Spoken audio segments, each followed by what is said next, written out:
বিসমিল্লাহির রহমানির রহিম। এখন আমি আলোচনা করব ল্যাপ্লাস ট্রান্সফর্ম নিয়ে। ল্যাপ্লাস ট্রান্সফর্ম হলো জাস্ট ফোরিয়ার ট্রান্সফর্মের একটা সিমিলার ফর্ম। অর্থাৎ ফোরিয়ার ট্রান্সফর্ম যেরকম আমাদের টাইম ডোমেইন সিগন্যালকে ফ্রিকোয়েন্সি ডোমেইনে কনভার্ট করে, ল্যাপ্লাস ট্রান্সফর্মও ঠিক তেমনই টাইম ডোমেইন সিগন্যালকে ফ্রিকোয়েন্সি ডোমেইনে কনভার্ট করে।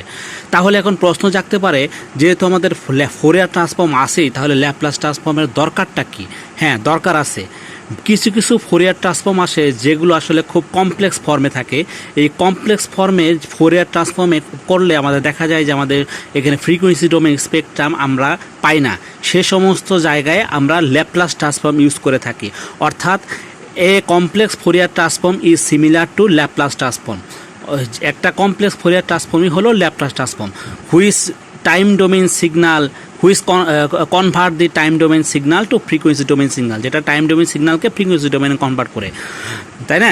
হোয়ার Fourier transform is not applicable, যেখানে ফোরিয়ার ট্রান্সফর্ম অ্যাপ্লাই করা যায় না, উই পারফর্ম ল্যাপ্লাস ট্রান্সফর্ম, সেখানে আমরা ল্যাপ্লাস ট্রান্সফর্ম পারফর্ম করি। আফটার পারফর্মিং ল্যাপ্লাস ট্রান্সফর্ম করার পরে if we don't get any frequency domain spectrum, আমরা যদি কোনো ফ্রিকোয়েন্সি ডোমেইন স্পেকট্রাম না পাই, then we can say that this signal has no frequency domain representation. Laplace transform করার পরে যখন আমরা কোনো ধরনের কিছু পাই না, ফ্রিকোয়েন্সি ডোমেইন কোনো কিছু পাই না, তখনই আমরা বলতে পারি সেই সিগনালটার কোনো ফ্রিকোয়েন্সি ডোমেইন স্পেকট্রাম নাই। যেমন একটা সিগনালকে প্রথমে আমি ফোরিয়ার ট্রান্সফর্ম করলাম, ফোরিয়ার ট্রান্সফর্ম করে কিছু পাইলাম না, তখন আমি ল্যাপ্লাস ট্রান্সফর্ম দিয়ে ট্রাই করব। যদি ল্যাপ্লাস ট্রান্সফর্মও কিছু না পাওয়া যায়, তখন আমি বলতে পারি সেই সিগনালের কোনো ফ্রিকোয়েন্সি ডোমেইন রিপ্রেজেন্টেশন নাই, ঠিক না? সো এখন আরেকটা বিষয় আমরা এখানে নোট করে রাখি যে complex continuous time Fourier transform is similar to Laplace transform. অর্থাৎ যে কোনো কমপ্লেক্স কন্টিনিউয়াস টাইম ফোরিয়ার ট্রান্সফর্মই হলো ল্যাপ্লাস ট্রান্সফর্ম। আবার কমপ্লেক্স ডিসক্রিট টাইম ফোরিয়ার ট্রান্সফর্মকে বলা হয় জেড ট্রান্সফর্ম, ঠিক আছে? এইটাই যদি আমাদের ডিসক্রিটের জন্য ইউজ করি, তাহলে সেটা হবে আমাদের জেড ট্রান্সফর্ম, যেটা ডিএসপি বা ডিজিটাল সিগন্যাল প্রসেসিংয়ে আমরা পড়ব। এখানে একটা এক্সাম্পল দেই, ফোরিয়ার ট্রান্সফর্মের ইকুয়েশনটা আমাদের কীভাবে আসলো এটা আমরা দেখি। মনে করি এখানে একটা এলটিআই সিস্টেম আছে, যার ইম্পালস রেসপন্স হলো আমাদের এইচটি, ইনপুট হলো এক্সটি এবং আউটপুট হলো আমাদের ওয়াই অফ টি, তাই না? সুতরাং আমি ইনপুটকে বলতে পারি X of T equal two G E to the power ST. এই এসটা হলো একটা কমপ্লেক্স ফর্মেট, এসটা হলো একটা প্লেন বা একটা তল সারফেস, যেখানে দুইটা অংশ থাকে, একটা হলো সিগমা প্লাস জে ওমেগা। অর্থাৎ এস এমন একটা প্লেন যেখানে সিগমা প্লাস জে ওমেগা থাকে। আমরা দেখছি ফোরিয়ার ট্রান্সফর্মে শুধু জে ওমেগা আছে, সেখানে সিগমা বা রিয়াল পার্ট নিয়ে আমরা কাজ করিনি। এই ল্যাপ্লাস ট্রান্সফর্মে এই অসম্পূর্ণতাটাকে সম্পূর্ণ করছে। অর্থাৎ ল্যাপ্লাস ট্রান্সফর্মে আমাদের রিয়েল পার্ট এবং ইমাজিনারি পার্ট দুইটা একসাথেই থাকে, অর্থাৎ কমপ্লেক্স ফর্মেটে থাকে। যদি কমপ্লেক্স ফর্মেট থাকে, সেই জায়গায় আমরা ল্যাপ্লাস ট্রান্সফর্ম ইউজ করি, ঠিক আছে? সেখানে ফোরিয়ার ট্রান্সফর্ম করলে আমরা রেজাল্ট পাই না। এখন আমরা খেয়াল করে দেখি যে এটা হলো সিগমা হলো রিয়েল পার্ট অফ এস, এই ওমেগা হলো ইমাজিনারি অফ এস, তাই না? আমরা জানি যে কোনো আউটপুট সমান সমান input convolution of impulse response, কনভলিউশনের ফর্মুলা থেকে আমরা এটা জানি।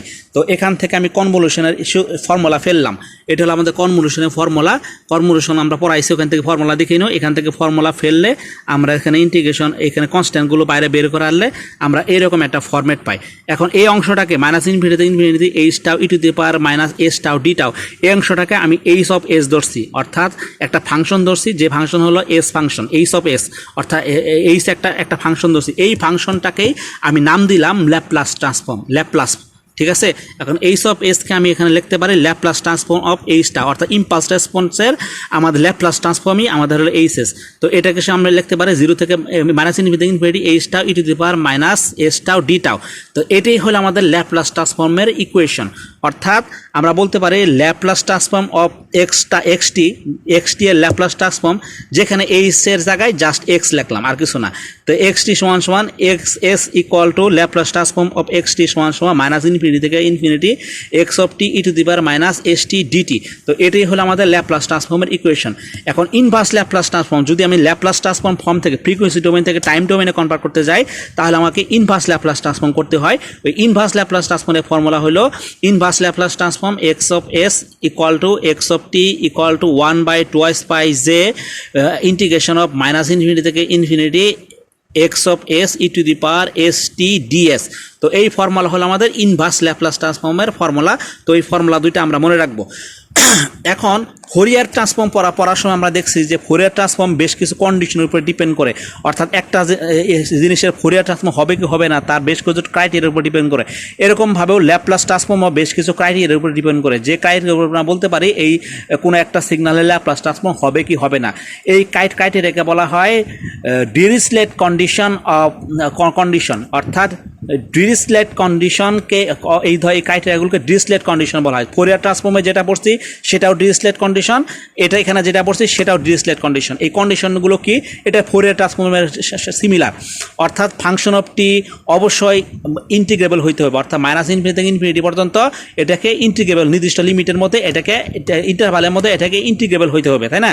এটা 1 নাম্বার কন্ডিশন। 2 নাম্বার কন্ডিশন হলো অবশ্যই সিগন্যালের একটা নির্দিষ্ট পরিমাণ ম্যাক্সিমা এবং মিনিমা থাকবে, অর্থাৎ সিগন্যালটা যে এইভাবে ফ্লাকচুয়েট করতেছে একটা নির্দিষ্ট ম্যাক্সিমাম ভ্যালু একটা নির্দিষ্ট মিনিমাম ভ্যালু থাকতে হবে, এটা হলো 2 নাম্বার কন্ডিশন। আর 3 নাম্বার কন্ডিশন হলো there must be finite number of discontinuity in the signal in the given interval of time. একটা নির্দিষ্ট ইন্টারভাল অফ টাইমে অর্থাৎ নির্দিষ্ট সময়ের মধ্যে অবশ্যই সেই সিগন্যালের ফাইনাইট নাম্বার অফ ডিসকন্টিনিউটি থাকতে হবে। একটা সিগন্যাল যদি ইনফাইনাইট নাম্বার অফ ডিসকন্টিনিউটি থাকে, অর্থাৎ বারবার সিগন্যালে যদি সিগন্যাল না পাইতে থাকে, এই পরিমাণ যদি ইনফিনিটি পরিমাণ হয়, অর্থাৎ ইনফিনিট পরিমাণ যদি আমি ডিসকন্টিনিউটি পাই, তাহলে সেই সিগন্যালের ফ্রিকোয়েন্সি স্পেকট্রাম পাওয়া যায় না, তার ল্যাপ্লাস ট্রান্সফর্ম করা যায় না। ঠিক আছে, তো এই হলো আমাদের ল্যাপ্লাস ট্রান্সফর্ম হবে কি হবে না তার কয়েকটা ক্রাইটেরিয়া। ঠিক আছে, এখন ল্যাপ্লাস ট্রান্সফর্মের কিছু প্রপার্টি আছে, যে প্রপার্টিগুলো আসলে ফোরিয়ার ট্রান্সফর্মের মতো সেম প্রপার্টি, কারণ দুইটা একই জিনিস। ল্যাপ্লাস ট্রান্সফর্ম, ফোরিয়ার ট্রান্সফর্ম একই জিনিস, জাস্ট এটা হলো আমাদের কমপ্লেক্স ফর্মের জন্য। ঠিক আছে, তো ল্যাপ্লাস ট্রান্সফর্মের জন্য আমাদের লিনিয়ার প্রপার্টি আছে, অর্থাৎ এটা লিনিয়ারিটি প্রপার্টি শো করে। দেখো এখানে এক্স অফ টি যদি হয় X of S, Y of T যদি হয় ওয়াই অফ এস, তাহলে A X T plus B Y T equal to হয় A X S plus B Y S. এটা হলো আমাদের লিনিয়ার প্রপার্টি। এরপরে আছে আমাদের time shifting property. Time shifting property হলো এক্স অফ টি যদি এর ল্যাপ্লাস ট্রান্সফর্ম যদি হয় এক্স অফ এস, তাহলে বলতে পারি X of T minus T naught সমান ল্যাপ্লাস ট্রান্সফর্ম এটা হইতে পারে E to the power minus S T naught X S. এখানে যদি টি নটের জায়গায় যদি আমি 5 দেই তাহলে এখানে হবে S5। ঠিক আছে, এখানে টি নটের জায়গায় যদি আমি দেই +5 তাহলে এখানে কি হবে +5, ঠিক না? মানে সরি, এখানে যদি টি +5 হয় তাহলে কি হবে, এখানে আমাদের প্লাস হয়ে যাবে, মাইনাস হলে এখানে মাইনাস হয়ে যাবে। ঠিক আছে, এটি হলো আমাদের টাইম শিফটিং প্রপার্টি, এই অনুযায়ী আমাদের চেঞ্জ হবে। এরপরে আমাদের ফ্রিকোয়েন্সি শিফটিং প্রপার্টি, এটা যদি এক্স অফ টি এর ল্যাপ্লাস ট্রান্সফর্ম যদি হয় এক্স অফ এস, তাহলে বলতে পারি যে E to the power S naught T, অর্থাৎ X into X of T, অর্থাৎ এক্স অফ টিকে E to the power S naught T দিয়ে যদি আমি গুণ করি তাহলে তার ল্যাপ্লাস ট্রান্সফর্ম হবে X of S minus S not.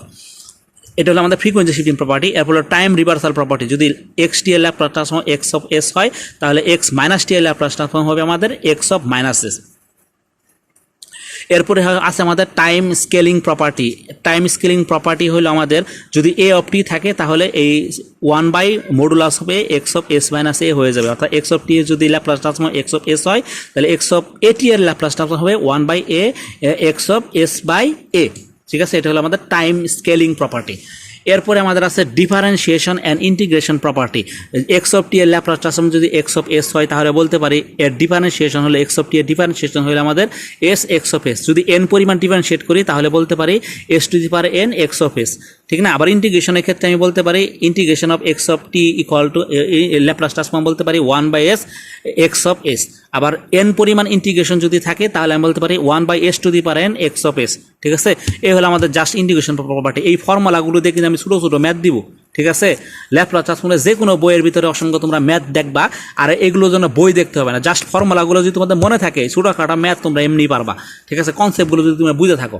ঠিক আছে, আচ্ছা, এরপরে আমরা দেখবো কি মাল্টিপ্লিকেশন অ্যান্ড কনভলিউশন প্রপার্টি। আমরাও দেখছি মাল্টিপ্লিকেশন প্রপার্টি কি। মাল্টিপ্লিকেশন প্রপার্টি হলো যদি টাইম ডোমেনে দুইটা সিগন্যালকে গুণ করি x1 টি গুণন x2 টি, তাহলে সেটা ফ্রিকোয়েন্সি ডোমেনে হয়ে যায় কনভলিউশন, অর্থাৎ x1 s convolution x2 s। ঠিক আছে, টাইম ডোমেনের গুণ ফ্রিকোয়েন্সি ডোমেনে কনভলিউশন, আবার টাইম ডোমেনে যেটা convolution x1 s convolution x1 টি কনভলিউশন x2 টি যদি হয় টাইম ডোমেনে কনভলিউশন, ফ্রিকোয়েন্সি ডোমেনে সেটা হয়ে যায় গুণ বা মাল্টিপ্লিকেশন, অর্থাৎ x1 s গুণন x2 s। ঠিক আছে, তো এটা আমরা যথাযথ ফোরিয়ার ট্রান্সফর্ম পড়ার সময় পড়ে আসছি। ঠিক আছে, এই হলো মোটামুটি আমাদের ল্যাপ্লাস ট্রান্সফর্মের প্রপার্টিগুলো তো এই প্রপার্টিগুলো আমরা তোমাদের এখান থেকে দেখতে পারো। আর বইয়ের ভিতরে তোমাদের বেশ কিছু ফর্মুলা আছে যেগুলো নোন ল্যাপ্লাস ট্রান্সফর্ম করে দেওয়া আছে, এগুলো সম্পর্কে আমাদের একটু মুখস্থ থাকা ভালো।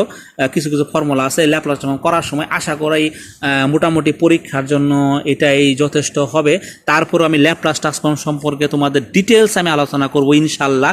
এই ফাইনাল পরীক্ষাটা শেষ হওয়ার পরে আমরা ডিজিটাল সিগন্যাল প্রসেসিং যখন পড়ব তখন এগুলোর ডিটেলস আলোচনা করব। এই রিজিয়নস অফ কনভার্জেন্সটা আমরা একটু দেখি। রিজিয়নস অফ কনভার্জেন্স একটা গুরুত্বপূর্ণ বিষয়, যেটার উপরে ডিজিটাল সিগন্যাল প্রসেসিংয়ে আমরা একটা বিশাল আলোচনা করব রিজিয়ন অফ কনভার্জেন্স নিয়ে। রিজিয়ন অফ কনভার্জেন্স হলো, এখানে একটা বিষয়কে আমরা খেয়াল করে দেখি যে আমরা যখন ল্যাপ্লাস ট্রান্সফর্ম পড়লাম দেখলাম এর দুইটা পার্ট, একটা হলো রিয়েল পার্ট এবং ইমাজিনারি পার্ট, অর্থাৎ দুইটা পার্ট আছে, তাই না? রিজিয়ন অফ কনভার্জেন্সটা কি?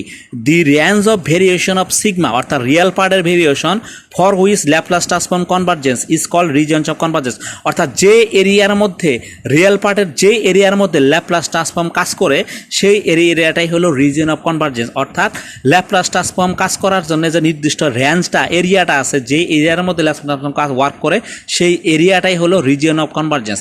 একটা উদাহরণ দেই, মনে করি এখানে এক্স অফ টি একটা ইনপুট সিগন্যাল আছে হলো E to the power minus A T E of T. তো এটাকে যদি আমি ল্যাপ্লাস ট্রান্সফর্ম করি তাহলে পাবো 1/s প্লাস এ।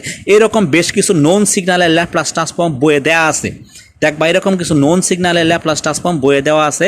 তোমরা বই পড়তে পারো, হলো সম সিরিজের একটা ম্যাথের বই আছে ল্যাপ্লাস ট্রান্সফর্মের, সম সিরিজের, সেই বইটা তোমরা দেখতে পারো।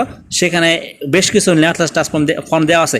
এই ধরনের ফর্মগুলো মুখস্থ করে ফেলবা, কারণ এগুলো ছোটাখাটো বিষয়, আমাদের বিভিন্ন বড় বড় ম্যাথ করতে গেলে এগুলো আমাদের লাগে, ঠিক আছে?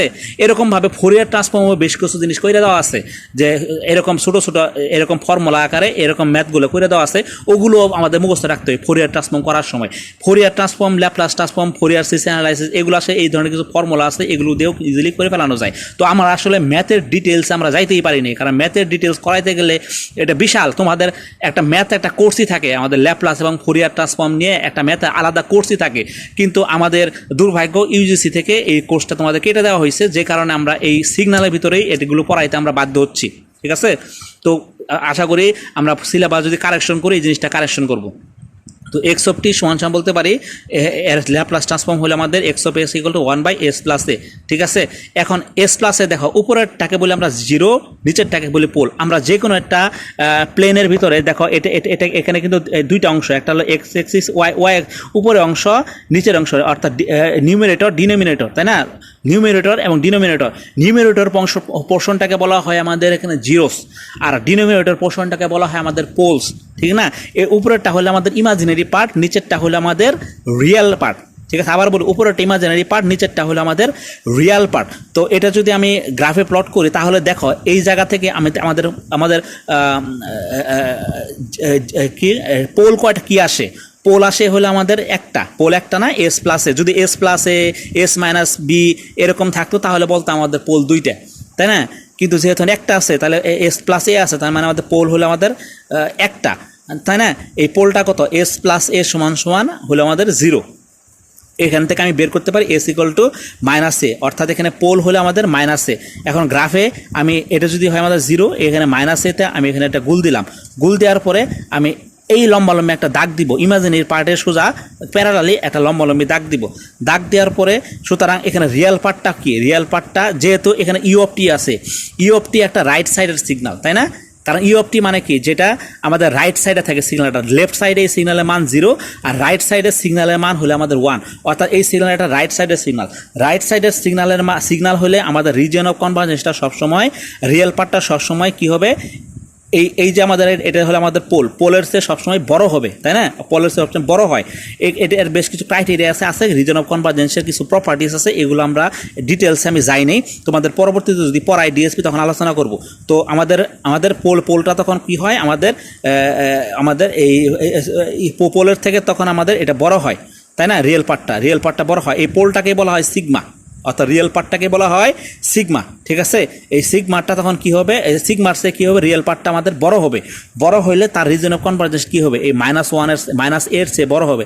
মাইনাস এর চেয়ে বড় মানে কি? এইদিকে এদিকে তো মাইনাস এর চেয়ে ছোট আর এদিকে মাইনাস এর থেকে বড়, এই কারণে এর রিজন অফ কনভারজেন্স হবে মাইনাস এর থেকে বড়, অর্থাৎ মাইনাস এর থেকে সমস্ত বড় মানের জন্য আমাদের এই ল্যাপ্লাস ট্রান্সফর্মটা কাজ করবে, অর্থাৎ এখানে ফ্রিকোয়েন্সি ডোমেন স্পেকট্রামটা পাবো, অর্থাৎ মাইনাস এর থেকে বড় প্রত্যেকটা মানের জন্য আমাদের এখানে ফ্রিকোয়েন্সি ডোমেনের আমাদের স্পেকট্রাম পাওয়া যাবে। তো এই জিনিসটাই হলো আমার রিজন অফ কনভারজেন্স। ঠিক আছে, আশা করি মোটামুটি বেসিক বিষয়গুলো বুঝতে পারছো।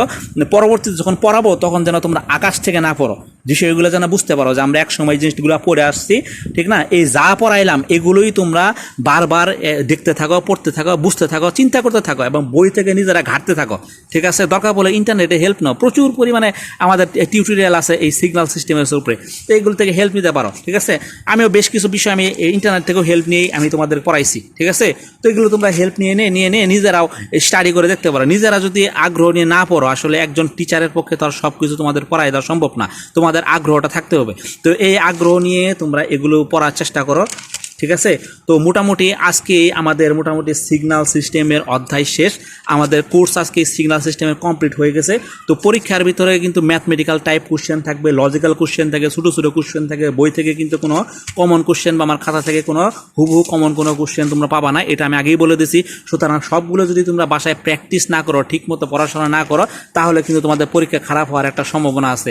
তাই আশা করি তোমরা সেই রিস্কটা নিবে না, আশা করি সবাই পড়াশোনা করে পাশ করেই একজন ভালো ইঞ্জিনিয়ার হিসেবে গড়ে উঠবে, এই কামনা থাকলো সবার প্রতি। ধন্যবাদ সবাইকে।